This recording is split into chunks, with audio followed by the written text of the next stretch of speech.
सब कुछ तुम्हारे हाथ में है। एक आदमी रेगिस्तान से गुजरते वक्त बुदबुदा रहा था, कितनी बेकार जगह है ये, बिल्कुल भी हरियाली नहीं है और हो भी कैसे सकती है, यहाँ तो पानी का नामो निशान भी नहीं है। तपती रेत में वो जैसे जैसे आगे बढ़ रहा था, उसका गुस्सा भी बढ़ता जा रहा था। अंत में वो आसमान की तरफ देख झल्लाते हुए बोला, क्या भगवान आप यहाँ पानी क्यों नहीं देते हो? अगर यहाँ पर पानी होता तो कोई भी यहाँ पर पेड़ पौधे उगा सकता था और तब ये जगह भी कितनी खूबसूरत बन जाती। ऐसा बोलकर वह आसमान की तरफ ही देखता रहा, मानो वो भगवान के उत्तर की प्रतीक्षा कर रहा हो। तभी एक चमत्कार होता है। नजर झुकाते उसे सामने एक कुआं नजर आता है। वह उस इलाके में बरसों से आ जा रहा था, पर आज तक उसे वहां कोई कुआं नहीं दिखा था। वह आश्चर्य में पड़ गया और दौड़कर कुएं के पास गया। कुआं नरम पानी से भरा था। उसने एक बार फिर आसमान की तरफ देखा और पानी के लिए धन्यवाद करने की बजाय बोला, पानी तो ठीक है, लेकिन इसे निकालने के लिए कोई उपाय भी तो होना चाहिए।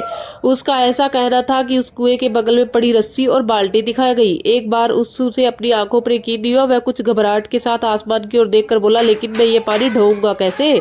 तभी उसे महसूस होता है कि कोई उसे पीछे से छू रहा है। पलट कर देखा तो एक ऊंट उसके पीछे खड़ा था। अब वह आदमी एकदम घबरा जाता है और उसे लगता है कि वो रेगिस्तान में हरियाली लाने के काम में न फंस जाए, और इस बार वो आसमान की तरफ देखे बिना तेज कदमों में आगे बढ़ने लगता है। अभी उसने 2-4 कदम ही तो बढ़ाया था कि उड़ता हुआ पेपर का एक टुकड़ा उससे आकर चिपक जाता है। उस टुकड़े पर लिखा होता है, मैंने तुम्हें पानी दिया, बाल्टी और रस्सी दी, पानी ढोने का साधन भी दिया।